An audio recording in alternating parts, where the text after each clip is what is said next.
very busy and I've had to beg him to join us on the show. I've got the president, River State Entrepreneur and Investors Forum, Mr. Ibifiri Bobmanuel. Good evening to you. Welcome on the show. Good evening, Canada. Thank you for having me on your show. All right, then. So I do understand that one of the major reasons why the Naira does not have as much value as against foreign currencies like the dollar and the pound is because one, local production is not as buoyant as it should be, and two, we import a lot, so we've got few dollars in circulation and so much Naira in circulation, according to my basic economic knowledge. The question I want to ask first is, what could have made the decline of foreign investment into the country in 2022? What were the indices? Because in 2022 also, we had reports like foreign businesses situated in Nigeria were looking at neighboring African countries. Let's start with that question. Yeah, I think your question, I didn't get the beginning part of your question right, but I think the fact that we have very low dollar liquidity in our economy would have been responsible for most of the woes that we're faced with. You know, that was not even helped further by the central bank policy on the Naira, the new Naira, the new Forex window that they came up with. That would have further put a lot of pressure on the Naira, and as we speak, the Naira is badly devalued, and Naira is trading around 800 Naira to a dollar. So if you just suppose what we're faced with today to a scenario whereby in the past the Naira was trading around officially for 400 Naira, you find out that we have little Forex, as in little dollar coming into the economy to do a whole lot of what it ordinarily would have done. So those are the aftershocks of a devalued currency that we're faced with. And looking at it from a holistic point of view, when you mentioned Lagos, the amount of DFI, foreign direct investment, they would have attracted, and other states like Abuja and so on. I think Lagos had been doing very well on that trend, even if it could do better. But Lagos accounts for about 50% of the DFIs, and Abuja following closely by 40%. So I think we need to understand the other states that are not doing that much need to really understand what it takes to get to attract those DFIs. But in this case, talking about the River State in context, you'll find out that River State is the oil hub of the country, and you find out that you would agree with me that a lot of the major players, the IOCs, are really divesting away from oil or further oil exploration and investment around that space. So that would have been very responsible for the low DFI that had come into not just River State, even Delta and other Niger Delta states. Yeah. So the question and the challenge for the Niger Delta states are diversification of the economies. They really need to begin to think out of the box and see how they could divest from just oil dependence, from just being mono dependent on oil, to other sectors.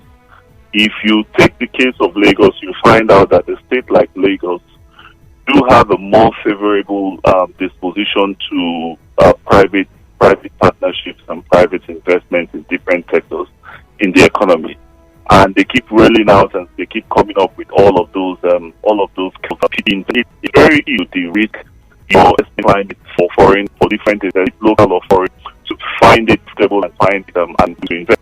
So we need to learn the act of the risk in our spaces for those foreign investments. That's what we do. When you said the risk, I don't know if you can hear me clearly now.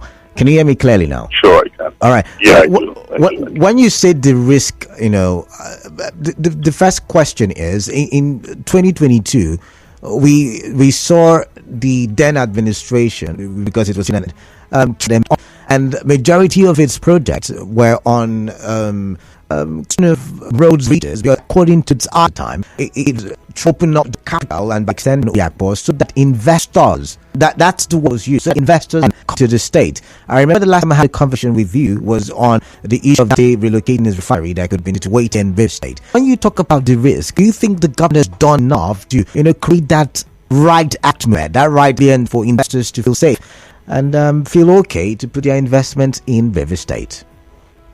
Yeah, I think your question is actually two-pronged. One on the issue is, we both with the previous administration in the sense that we needed this infrastructural development in the city, in the state, because it improves, it helps to improve the ease of the access. We didn't inherit what the state declared when a robust urban renewal project came from the administration putting in effort in structural development by the construction of roads. I think it's all ties in. But away from all of that, when you look at the risking, it's very important now because every investment that flows into a state in the country has to be de-risked, because the risk associated to those investments, especially when it's foreign direct investment, is huge. Now you have a scenario whereby every investment you invest in any of these states, getting out those funds, when those funds come into the country, they come in through foreign direct investment, meaning they are dollarized. When they are going out of the state, obviously it's very difficult for them to be able to extract those funds back into the country, back into where they came from. And it makes it a lot difficult for an investor to begin to consider. And it's not just a singular case of just Rivers State. It's a case that cuts across Nigeria because of how our investment climate is today in the country.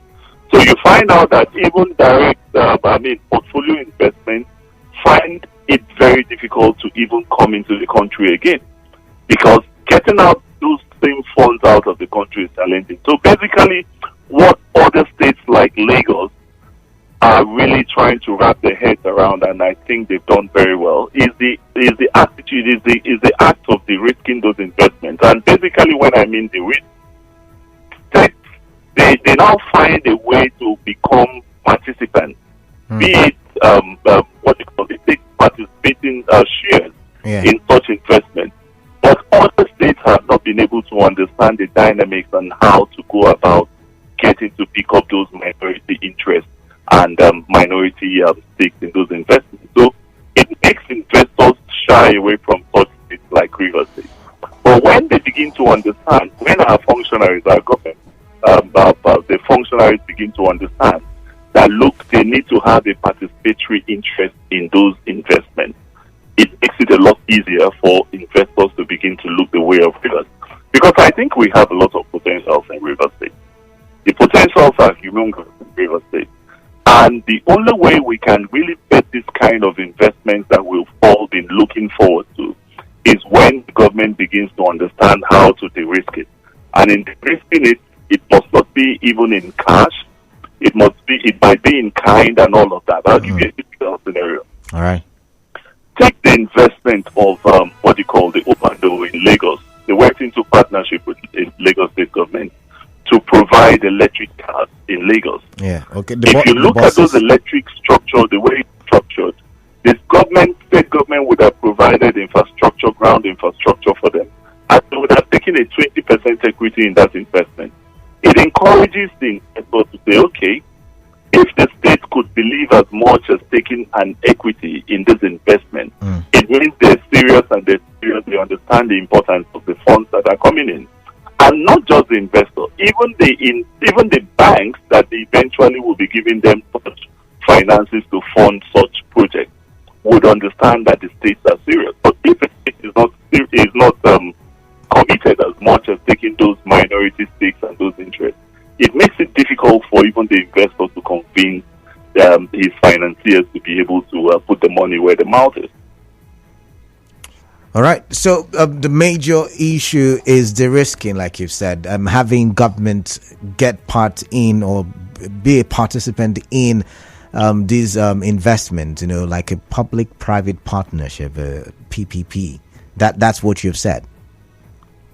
Yeah, that's very key. That's All right. very key. It's very important for us to be able to begin to understand the importance. Because look, the funds that we have, the government are exposed to, are always going to be very minimal, never going to be enough. The only way they could bridge the gap from where they are and where they should be is when they have this mentality, the mantra of private participation in all of the projects. Okay, Mr. Ibifiri, Mr. Bobmanuel. Sorry, I would have to pause you now. I'm going to ask the question because we've got a commercial break, a 5 minutes commercial break coming up. After the commercial break, we would continue the conversation. Please do stay with us. All right. All right, then. Thank you.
Listening to Hard Facts at 92.3 Nigeria Info. I am Kalada Kurubatipo, and I've got my guest over the phone, in the studio over the phone, and he is the president, River State Entrepreneur and Investors Forum, Ibifiri Bobmanuel. Good evening to you once again. Good evening, Kalada. All right, sorry, apologies for the very long commercial break. I thought it was 5 minutes, but it was longer than that.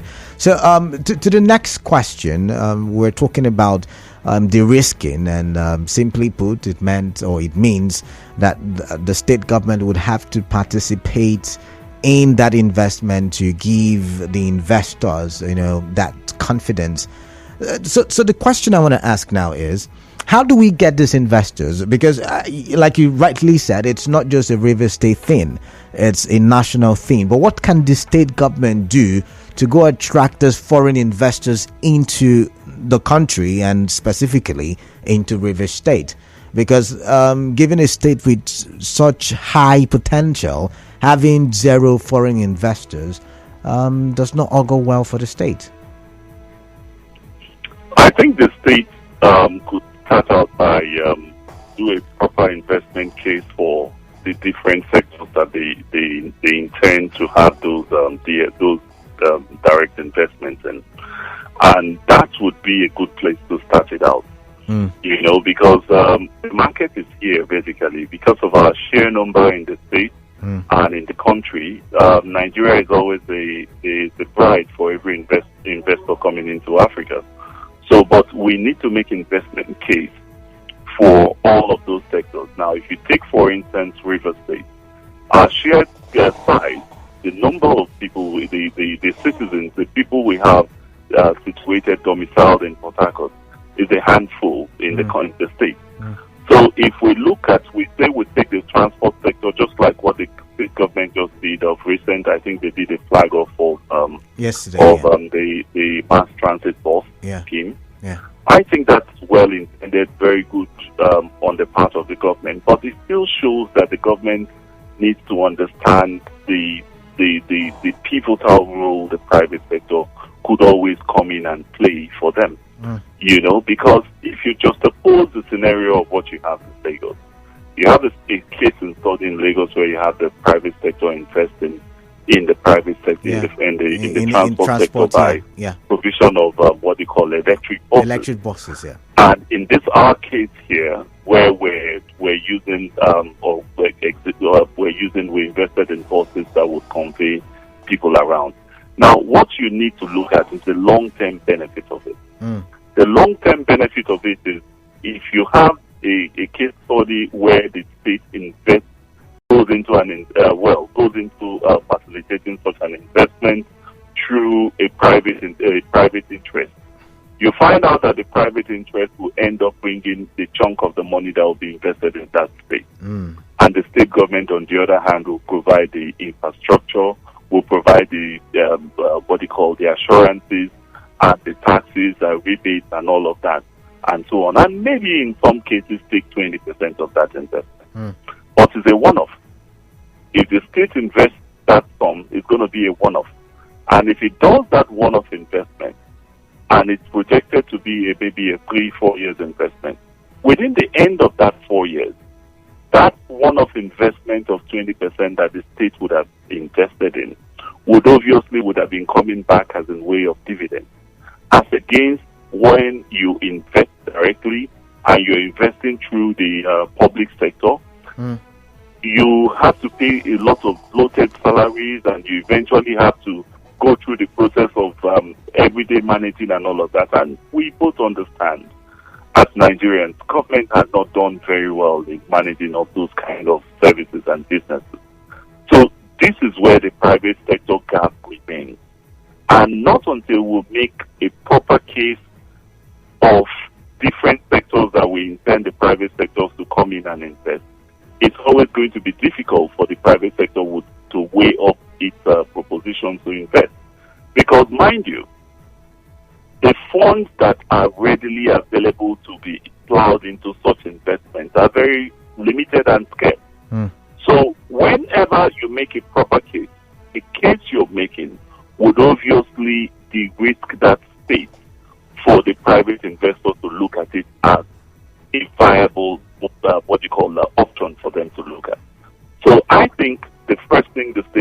need to look at and would need to, immediately jump into is to try and make a business case for virtually all of the sectors. And the sectors are endless in the state. Since we're talking River State, they're endless. From the transport, you go to the infrastructure, there are several spaces that need to be properly profiled for the private funds to come in. But not until you profile those spaces, you will leave the private investment or the portfolio investment, whatever you want to see that, from coming into the state. It becomes a lot difficult because when the order is prepared, as in the case of Lagos, is prepared with very well outlined sectors that they're looking at to win investors, they would always tilt towards such states like Lagos and all of that. So these are the two things problems we have, and I believe with the current administration, they would look at that very well through the the Ministry of Commerce and Industry. Now, we have a lot of blue chip government interests in the state. That there are so many of them, and I expect that in a short while, most of those investments will be looking at, the federal government will be looking at divesting their interest in it. The state government needs to come up with such a committee that would look at not just those prospect areas, but to look at prospect areas when it has to do with investment that are domiciled in the state, and see how they could find a way of packaging such for investors to look at. Now, take a typical example, which is the Eleme, Eleme One axis of Montil oil mill. That's traced to the East-West Road. Yes, it's a federal project, but the federal government had not been able to come around to see how they could invest in that space, to see how they could improve upon the infrastructure on that road. That road is the Trunk A road that would easily be attractive for private participation. Such a proposal should be put on the table and placed in front of the federal government in partnership with the state government, and they see how they could attract foreign investment to come into that space. Because if they open up that road for foreign investors or for investors, you find out that a lot of investors with the right policies would come and rather spend their money in there because of that corridor, the amount of investment, the amount of blue chip companies, and the traffic on those roads. So this is just one of those kind of sectors that we need to look at. And not opportunities, these various investment corridors, we will not get investors or investment coming in. All right, that's the much that we can take. I mean, I have another question for you, but apparently my show has been commercialized today, so I've got to say goodbye right now. And thank you very much for your time. You're welcome. All right. If you're listening, you can air your views. The open season, because we've got another commercial break, and I would have to end this conversation for the now. But when I do come back, and I promise you that I will come back. When I do come back, we will continue the conversation. And the question is, we've heard from my guest what the government can do